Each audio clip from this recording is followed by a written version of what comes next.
Kremlin yaonya hatari iliyopo mkataba wa START unapomalizika.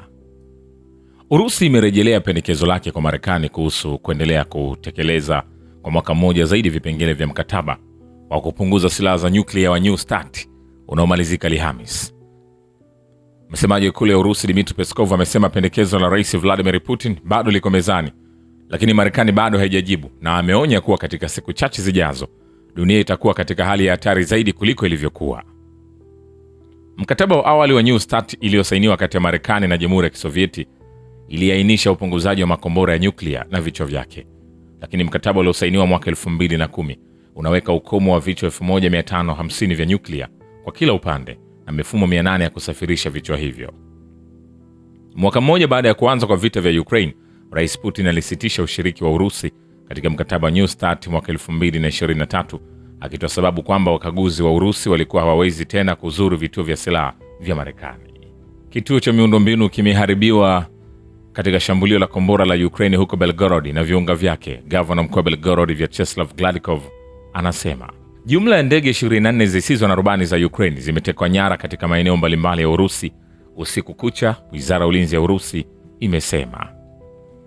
Vile mfumo mpya zaidi wa ulinzi wa anga wa kupambana na ndege zisizo na rubani Manpads wa masafa mafupi wa Urusi umeanza kufanya kazi katika eneo maalum la operesheni ya kijeshi nchini Ukraine. Msemaji wa chama cha utafiti na uzalishaji cha Kaisant anasema mfumo huo umeundwa ili kukabiliana na ndege zisizo na rubani na helikopta zinazoruka chini.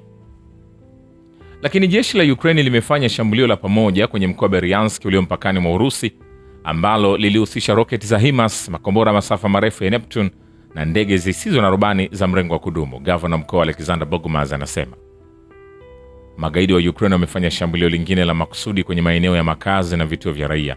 Shambulio hilo la pamoja lilihusisha roketi za HIMARS, ndege zisizo na rubani za mrengo wa kudumu na makombora masafa marefu ya Neptune. Ulinzi wa usaidizi wa Wizara ya Ulinzi ya Urusi uliharibu makombora ya Neptune na ndege 11 zisizo na rubani. Vile NATO inafanya kazi ya kutafuta na kupeleka makombora ya ziada ya ulinzi wa anga nchini Ukraine zaidi ya yale yaliyotolewa na Marekani. Katibu mkuu wa NATO Mark Rutte anasema katika mkutano na waandishi wa habari huko Kiev, tunafanya kazi ya kuhakikisha uwasilishaji wa haraka iwezekanavyo wa mifumo ya ziada ya ulinzi wa anga, sio tu kupitia PURL bali pia kutoka vyanzo vingine, alisema akijibu swali kuhusu uhaba wa makombora ya ulinzi wa anga nchini Kiev. Vile mbunge mwandamizi wa Urusi amemkosoa katibu mkuu wa NATO Mark Rutte kama mkorofi ambaye maneno yake kuhusu kupelekwa kwa vikosi vya magharibi nchini Ukraine mara tu mikataba ya amani inapotiwa saini yanazuia utatuzi wa migogoro. Rutte ni mtaalamu wa vita vya wakala hadi Ukraine wa mwisho. Leonid Slatskyi, mwenyekiti wa kamati ya kimataifa ya jimbo la Urusi au baraza la chini la bunge na kiongozi wa chama cha kidemokrasia cha Liberal cha Urusi, anaandika kwenye chaneli yake ya Telegram akitoa maoni kuhusu taarifa ya Mark Rutte kwamba mara tu Urusi na Ukraine zitakaposaini makubaliano ya amani, muungano wa nchi zilizo tayari kuunga mkono Kiev utapeleka vikosi vyao vya kijeshi nchini Ukraine, kutuma ndege za kivita na kutoa usaidizi wa baharini. Katibu mkuu wa muungano huo ametenda kama mchochezi wa kweli kabla duru nyingine ya mazungumzo kuhusu suluhu ya Ukraine huko Abu Dhabi. Maneno ya Mark Rutte kuhusu uingiliaji kati wa magharibi nchini Ukraine kufuatia makubaliano ya kasi hayaleti kusaini kwao karibu zaidi, badala yake ni kinyume chake, aliandika. Vile Rais wa Marekani Donald Trump ametaja hitaji la kumaliza mgogoro nchini Ukraine wakati wa mazungumzo yake na Rais wa Urusi Vladimir Putin. Nataka malize vita, kiongozi huyo wa Marekani aliwaambia waandishi wa habari katika ikulu ya White House. Nilizungumza naye, nataka malize vita. Hakufafanua zaidi kuhusu wakati wa mazungumzo hayo yalifanyika.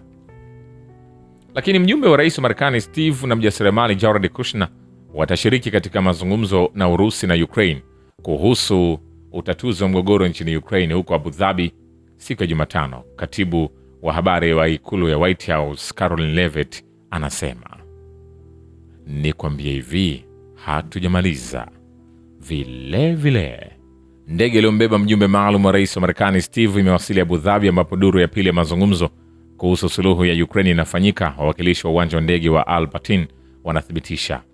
Lakini Kiev ingependa kujadili masharti ya kusitisha mapigano katika duru inayofuata ya mazungumzo ya Abu Dhabi. Shirika la habari la RBC la Ukraine linaripoti likinukuu chanzo kinachofahamu mchakato wa mazungumzo. Kulingana naye, duru ya kwanza mashauriano ilikuwa kikao cha utangulizi. Wajumbe walikutana tena baadaye na kuamua kugawanyika katika vikundi viwili vidogo, cha kisiasa na cha kijeshi. Vikundi hivyo viwili vilifanya mazungumzo tofauti. Kikundi kidogo cha kijeshi kilijadili hitaji la utenganishi vikosi, njia za kufuatilia kusitisha mapigano, kuundwa kwa kituo cha kudhibiti na utaratibu wa kusitisha mapigano, na nchi gani zinaweza kushiriki. RBC Ukraine ilinukuu chanzo hicho ikisema shirika hilo la habari liliongeza kuwa kikundi kidogo cha kijeshi kilitarajiwa kuandaa mapendekezo ya kusitisha mapigano ya pande hizo. Hata hivyo, chombo hicho cha habari kiliongeza kuwa kikundi kidogo cha kisiasa hakijaweza kupata maendeleo makubwa. Hoja za kutokubaliana ni chache lakini muhimu.